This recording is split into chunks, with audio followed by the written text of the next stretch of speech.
আসসালামু আলাইকুম। আজকে আমি বেস্ট বেস্ট বেস্ট একটা ভিউ আপনাদের সাথে শেয়ার করছি। আমি কক্সবাজারে যাওয়ার পর কোন হোটেলে উঠেছি এটা আমি আমার আজকের ব্লগে বলবো। দেখেন কি চমৎকার! অ্যান্ড দেখতেই পাচ্ছেন হেয়ার ইজ বেওয়াচ। হ্যাঁ, আমি বেওয়াচে ছিলাম অ্যান্ড খুবই খুবই খুবই এনজয় করেছি আমি। তো আমাদের হোটেলে চেকিং করতে করতে একটু লেট হয়ে গিয়েছিল, কারণ রাস্তায় প্রচুর জ্যাম ছিল। জ্যামটা হওয়ার কথা না, আনফরচুনেটলি জ্যামটা হয়েছে। তো দেন তাড়াহুড়া করে যখন হোটেল রুমে ঢুকলাম, উফ, ইট ওয়াজ মাথা পাগল করার মতো। কি বলবো, মানে এত ভালো লাগছিল, হোটেল থেকে বের হতে ইচ্ছা করছিল না। এই রকম ভিউ আরও ইন ডিটেইল আছে এই হোটেলের ভিউ নিয়ে অ্যান্ড রুম নিয়ে ডিটেলস নিয়ে সব আমি আমার নেক্সট ব্লগে শেয়ার করে দিব। এখন একটা ব্যাড এক্সপিরিয়েন্স শেয়ার করব আপনাদের সাথে, যেটা আমি খুবই সাফারার হয়েছে। আমি চাই না আপনারা হন। তো আমরা লাঞ্চ আওয়ারের আমাদের পাস হয়ে গিয়েছিল। আমরা অনেক দেরিতে লাঞ্চ করতে বের হয়েছি, যেহেতু আমাদের চেক ইন করতে দেরি হয়ে গিয়েছিল। দেন আবার রেডি হওয়া, আমরা আবার একটু সেজেগুজে বের হচ্ছিলাম। তো এগুলো তো আমাদের সময় যাচ্ছিল।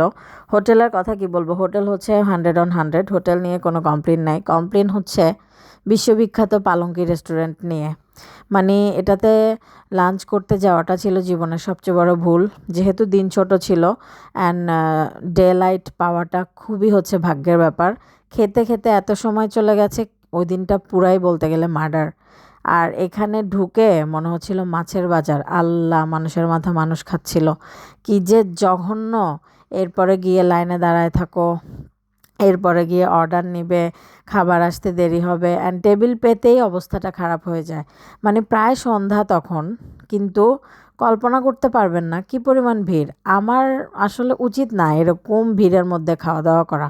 হোটেলের তো অভাব নাই, আমাদের উচিত ছিল স্কিপ করে অন্য হোটেলে চলে যাওয়া, বাট তখন এটা মাথায় আসে নাই। তো পালঙ্কিতে আমি এর আগেও খেয়েছি, কিন্তু এই অবস্থা হয় নাই। এবার যা ফেস করলাম, খুবই জঘন্য অ্যান্ড খুবই বাজে লেগেছে। মেনু সুন্দর, সব কিছু সুন্দর অ্যান্ড এত বেশি গ্যাদারিং হয়ে গিয়েছিল যে আমরা তো ভর্তা প্ল্যাটারটা মাস্ট নেব, পালঙ্কিতে যাব ভর্তা খাবো না তা তো হয় না। এই ফাঁকে আবার কিছুক্ষণ বাহির থেকে হেঁটে টেটে ঘুরে আসছি, কারণ এত ভিড় জায়গা পাচ্ছিলাম না, কি করব। তো বাইরে গিয়ে একটু ছবি টবি তুললাম, একটু ভিডিও টিডিও করলাম। দেন হচ্ছে যে প্রায় তখন সানসেট, মানে সময়টা এরকম ছিল। তো বসে টসে একটু ফিল নিচ্ছিলাম, যদিও বা পেটে অনেক ক্ষুধা, ক্ষুধা নিয়ে আসলে কোনো ফিল নেওয়া যায় না। তো স্পেশাল ভর্তা আসলো। ওদের ওখানে ৮ পদের ভর্তার একটা প্ল্যাটার থাকে, কিন্তু ট্রাস্ট মি, ওরা এক ভর্তা ২ বার করে করে দিয়ে রাখছে। আপনারা ক্ষুধার মধ্যে কিন্তু এটা ফাইন্ড আউট করতে পারবেন না। তো কিন্তু আমরা ফাইন্ড আউট করে ফেলেছিলাম। পরে ওদেরকে ডেকে বললাম যে একটা ভর্তা দিয়ে প্ল্যাটার দুটো, একটা ভর্তাকে ২ বার দিয়ে দিয়ে কেন প্ল্যাটার সাজায় দিয়েছেন।